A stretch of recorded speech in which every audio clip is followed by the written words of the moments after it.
Ninakusalimu kwa jina lipitalo majina yote. Hili sio jina la mtu awaye yote, bali ni jina la Bwana wetu Yesu Kristo. Karibu katika mfululizo wa masomo ya kesha la asubuhi. Leo ikiwa ni Mei 4 mwaka wa 2026.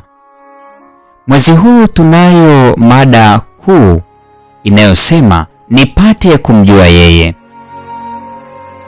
Tuombe. Mtakatifu, mtakatifu Baba yetu uliye mbinguni, jina lako litukuzwe sana. Ninasema asante kwa ajili ya asubuhi hii ya leo, asubuhi tulivu, asubuhi njema ambayo umeruhusu tujifunze neno lako. Tusamehe dhambi zetu, tubariki, tutakase, tusafishe kabisa, tuwe weupe kama theluji.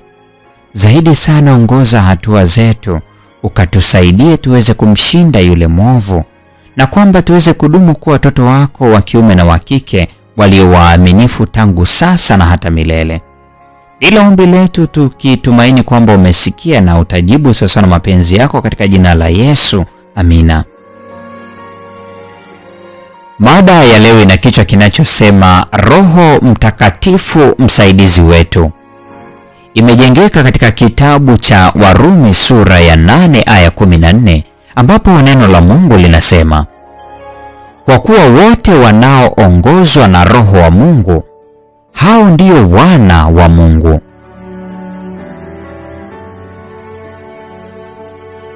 Kupitia huduma ya malaika, Roho Mtakatifu anawezeshwa kufanya kazi juu ya akili na moyo wa wakala wa kibinadamu, na kwa kutumia huduma ya malaika humvuta aje kwa Kristo. Lakini Roho wa Mungu haingilii uhuru wa wakala wa kibinadamu. Roho Mtakatifu ametolewa ili kuwa msaidizi, ili kwamba mwanadamu ashirikiane na Mungu, na ni kazi yake kuivuta roho, lakini bila kulazimisha utii. Kristo yuko tayari kuleta mvuto wote wa mbinguni. Anajua kila jaribu ambalo humjia mwanadamu na uwezo wa kila mtu. Anapima uwezo wake. Anaona wakati uliopo na ujao, na kuwasilisha akilini majukumu ambayo yanapaswa kutimizwa, na kusisitiza kwamba mambo ya kawaida ya kidunia yasiruhusiwe kutushughulisha, kiasi kwamba mambo ya umilele yatakosa kuzingatiwa. Bwana anayo neema kamilifu kwa kila mtu ambaye atapokea karama ya mbinguni. Roho Mtakatifu ataleta uwezo uliotoka kwa Mungu katika huduma ya Kristo, naye atafinyanga na kutengeneza wakala wa kibinadamu kulingana na kielelezo cha Mungu. Roho Mtakatifu ni ufanisi wetu katika kazi ya kujenga tabia, katika kuunda tabia kulingana na mfano wa Mungu.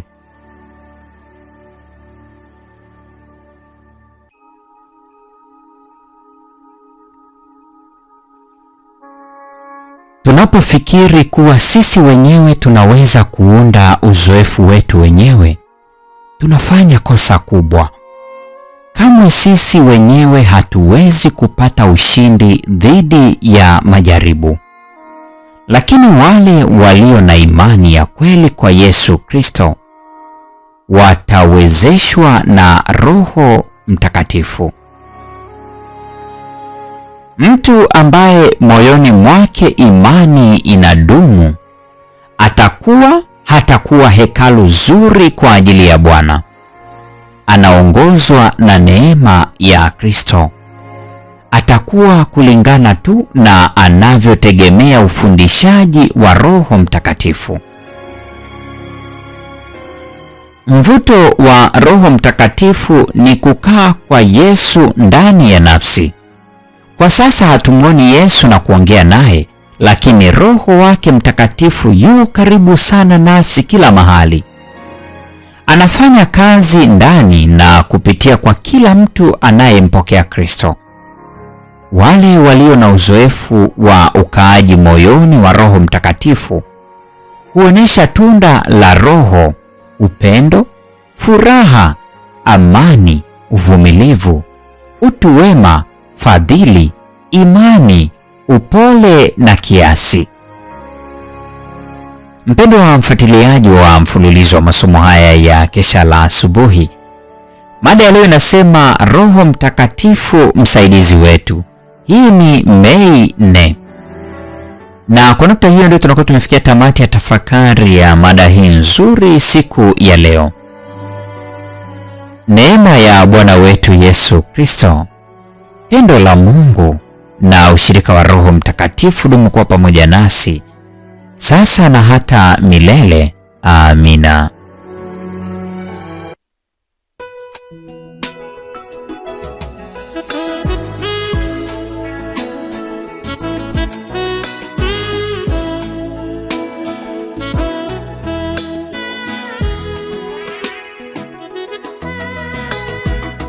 Waogopa kifo, wadhani kwamba mwisho kuishi.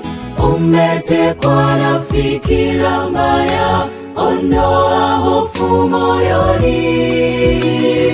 Umepewa uzima, Bwana aliyokuahidi. Utakula matunda mema, jikabidhi kwa Bwana. Neema tu, neema tu ndiyo tuliopewa tuishi. Neema tu, neema tu ndiyo tuliopewa kuishi.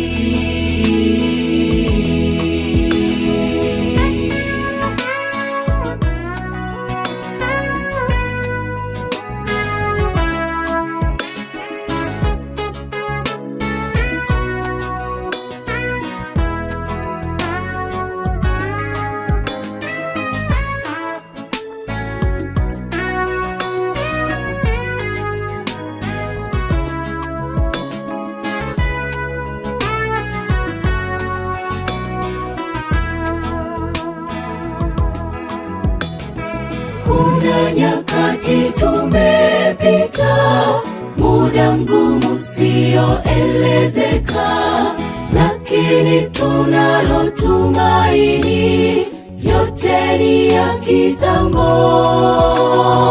Tumetanga pasipo dira, hatufahamu tunakoenda, lakini tunayo faraja kuu, Bwana ni mkombozi. Neema tu, neema tu ndiyo tuliopewa tuishi.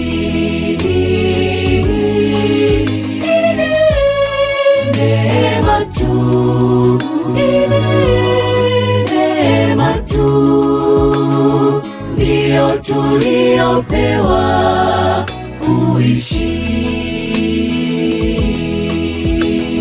Mpango wa Mungu wa ukombozi ulikuwa mwema, akashuka duniani kumtafuta wanadamu.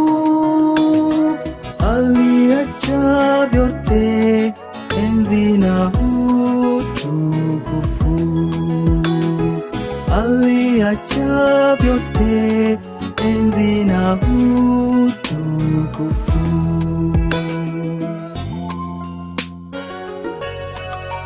Ni neema tu, ni neema tu ndiyo tuliopewa tuishi. Neema tu, neema tu ndiyo tuliopewa kuishi.